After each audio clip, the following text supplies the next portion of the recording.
आप सभी को जो हमारे संग आज की सुबह प्रार्थना में शामिल हो रहे हैं, GODM चर्च की तरफ से, गॉड मिनिस्ट्रीज की तरफ से सुबह का सलाम और खुशामदीद हम आपको कहते हैं, ग्रीट करना चाहते हैं प्रभु यीशु मसीह के मधुर नाम में, और खुदावन की बरकतों को आपके जीवन और आपके परिवार पर बोलना चाहते हैं। खुदावन का कलाम रोजाना मुझे और आपको आशीष देता है, बरकत देता है, और आज खुदावन के कलाम से कुछ ऐसे ही आपके संग फिर से बांटने लाया हूँ।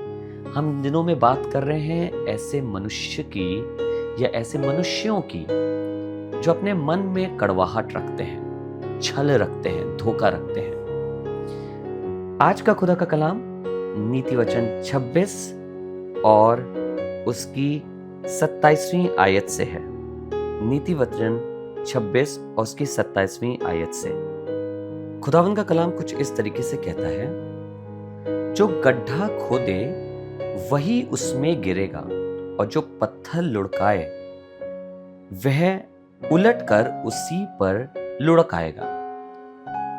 इसका अर्थ यह है कि जो गड्ढा खोदेगा अर्थात किसी और के लिए राह मुश्किल करेगा, परेशानी उत्पन्न करना चाहेगा, खुदा का कलाम बता रहा है वो खुद उसी में गिरेगा। और जो दूसरों के लिए पत्थर लुढ़काता है, दूसरों के लिए मुसीबत लुढ़काता है, चाहता है कि वो मुसीबत में दब जाएं, खुदावन का कलाम कह रहा है कि वो पत्थर उसी पर आ गिरेगा।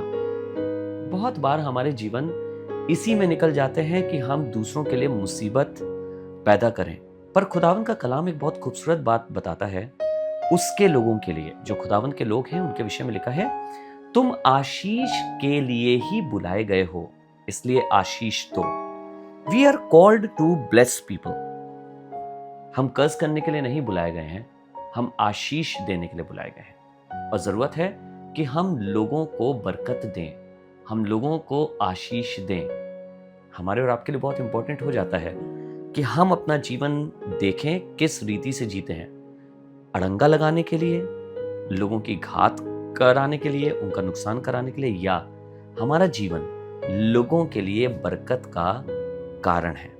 Let us look into this, अपनी जिंदगी में देखें और अपने लिए दुआ करें। आइए प्रभु जी, हम धन्यवाद करते हैं आपके कलाम के लिए, जिसने हमें फिर से एक बार शिक्षा दी है और हमें सिखाया है कि हमारा चरित्र और चाल चलन कैसा होना चाहिए।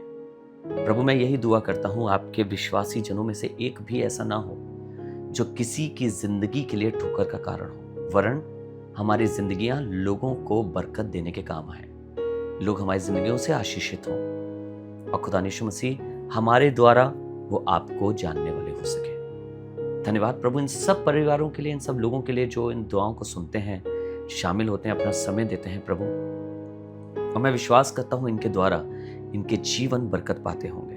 आपका अनुग्रह इनके घरों पे बना रहे, प्रभु यीशु मसीह नासरी के नाम से, आमीन, आमीन। आइए ए हमारे बाप की दुआ करें मिलकर। ए हमारे बाप, आप जो आसमान पर हैं, आपका नाम पाक माना जाए, आपकी बादशाहत आए, आपकी मर्जी जैसे आसमान में पूरी होती है वैसे ही जमीन पर भी हो। हमारी रोज की रोटी आज हमें बख्श दीजिए, जिस तरह हम अपने कसूरवारों को माफ करते हैं, हमारे कसूरों को माफ कर। हमें आजमाइश में ना पड़ने दे, परंतु बुराई से बचा, क्योंकि बादशाहत, कुदरत और जलाल हमेशा तेरा है। आमीन, आमीन। God bless you all. परमेश्वर आप सबको बहुत आशीष दे।